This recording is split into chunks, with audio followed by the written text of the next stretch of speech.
Masalan, biz samaradorlikni oshiramiz deb bugun qonunni buzadigan bo'lsak, jamiyatimizda qonunsizlikka haligi paydo bo'ladi, haligi ko'nikish paydo bo'ladi. Darcha paydo bo'ladi. Ya'ni qonunga hurmat pasayib ketadi.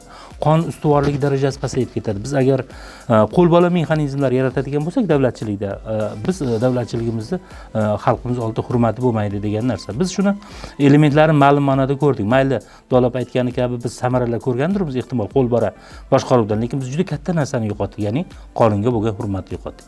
Qaysi ma'noda? Mana aytamiz, masalan aytaylik, o'sha sektorlar masalasida ko'p gapirdik. Prokuror amalda ko'rdik. Men o'z qishloqdan chiqqan odamman. Prokuror aytaylik dalada go'ng sepib yuribdi. Ya'ni o'zini sektorga mas'ul. Yoki haligi mineral o'g'itlarni melisa olib chiqib nima qilib yuribdi. Soliq qanaqadir kechasi bilan haligi paxta chiqarish sexida yotibdi. Masalan, qishloq xo'jaligini o'zi nimalarni hal qilish kerak. Hokim qaramaydi. Hokim shu rayonning hokimi.